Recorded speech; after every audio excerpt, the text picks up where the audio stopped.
What's good, YouTube? It's your boy P2F, and we're here today bringing you another Inazuma 11 Victory Road video. So, in today's video, we are breaking down every single stat in Inazuma 11 Victory Road. A lot of players kind of know what each stat does, but not really how it affects you, your team on the pitch. So I'm going to go through them one by one, explain what they actually do, and give you a few examples of when they matter. This way, when you're building your team, you're not wasting any beans, and you actually understand what to put on each player, depending on the role you have them in your team. So the first thing we're going to go over is going to be kick. Kick is basically just your shooting stat. If you want to have this on your people who are going to be shooting a lot, even people who have long shots, you're going to want to make sure they have a decent amount of kick.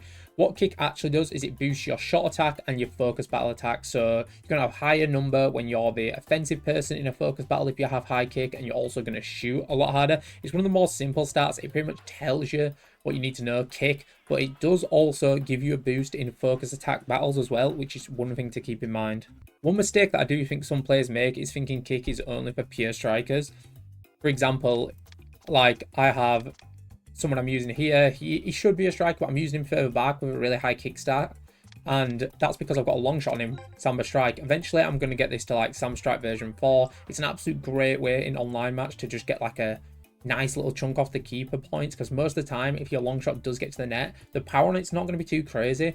But because the power is not too high, then what's going to happen? The player's less likely to use a special move, and you're going to get a guaranteed drain on the meter. So mainly, you're going to want to make sure you have kick beans on your forwards. So the kick bean is the red bean. Anyone who's going to be doing a lot of shooting, you're going to want to prioritize them to have a kick bean.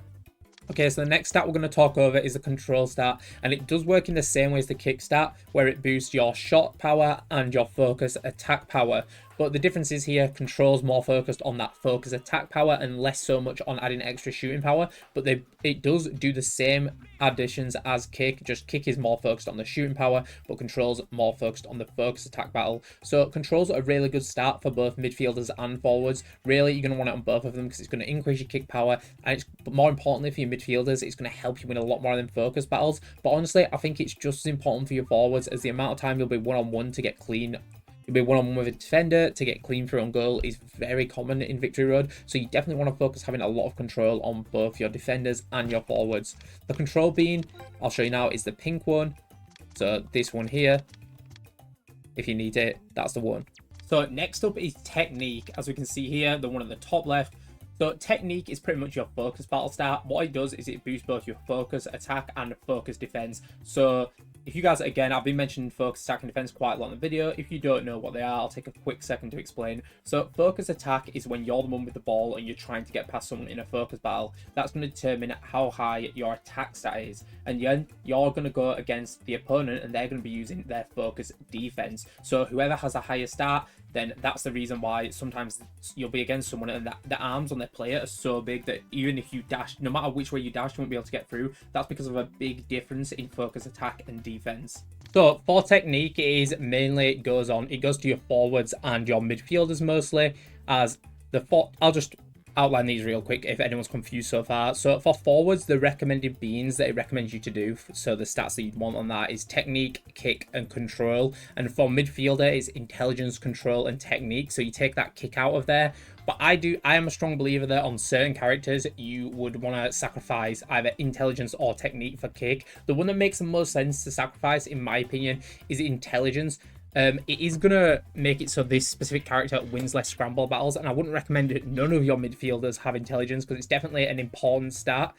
But if you have a midfielder that's either a hero that's going to have shots, or you're using a midfielder that is one of your favorite characters and they do have pretty powerful shots, then sometimes it can be worth it to sacrifice intelligence for a kick bean. You pretty much, if you are doing this, you are pretty much speccing them as a forward but playing them in the midfield position. So that's just something to keep in mind. But again, some people would prefer intelligence. It's all to do with your play style. So the yellow beans are the ones that correspond to technique.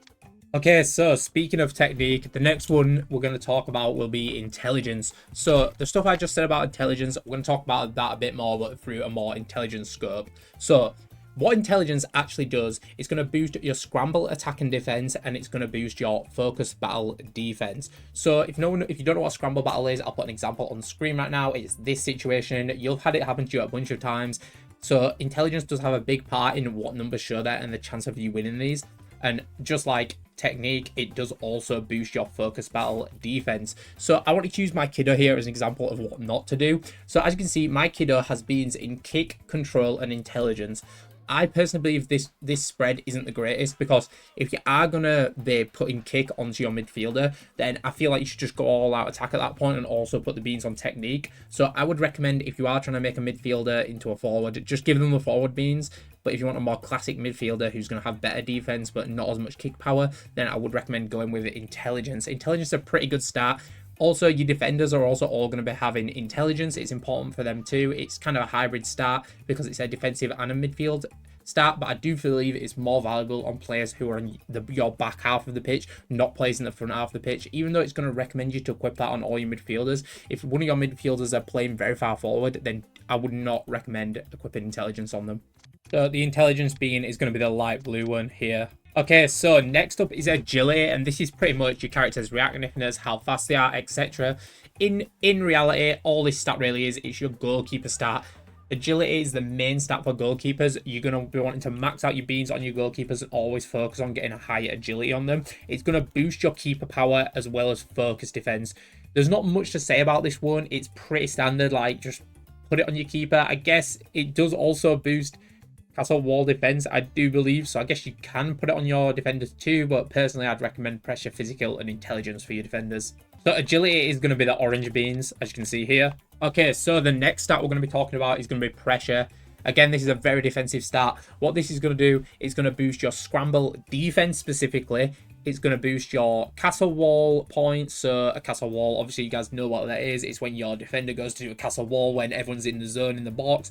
This stat is going to boost that defense. And then the last thing it's going to do is also going to boost your keeper points. So you're going to want pressure on all your defenders and your goalkeeper. There isn't much else to say about pressure really. It's kind of a no-brainer. You want on these players. It's going to increase your castle wall defense, which is the main thing. Very useful. The beans for this are going to be the green ones. So the final stat we're going to be talking about is going to be physical. This is pretty much just how much of a unit your character is. And just like agility and pressure, it's very simple to talk about and very easy to understand. It just does boost your keeper points and castle wall defense. It's that simple. Very similar to pressure. You're going to want this on your keeper and your defenders. So the bean for it is going to be the last bean that we haven't spoke about. Is going to be this toughness bean right here, the blue one. So, since I didn't talk about the defensive stats too much, now I'm going to talk about defenders a bit more broadly and keepers. So, pretty much for all your defenders, you're going to want pressure, physical, and intelligence. But then for your keeper, you would switch out intelligence for agility. The only exception to the rule can be if you're making some crazy weird team with long shots, then maybe sometimes you could sacrifice something for kick. But if you are going to sacrifice something for kick, I wouldn't recommend doing it on these back two defenders. For these two, at least, I would recommend you just stick with intelligence, pressure, and physical. It's when you have more defenders like right back, left back style of defenders, then maybe you could opt for getting rid of one of them and putting kick on there to get some cheeky long shots. But again, this is personal preference and something I am going to do. But that doesn't mean it's the correct thing to do, guys. Remember, don't take my opinions as 100% fact. I'm telling you what the stats do, and then what I've told you is definitely correct. But the other stuff to do with which beans you should put where, that is my personal opinion, and I've had a lot of success with the strategies I'm saying, so I feel pretty comfortable putting them out there. But again, remember, it's not doctoring.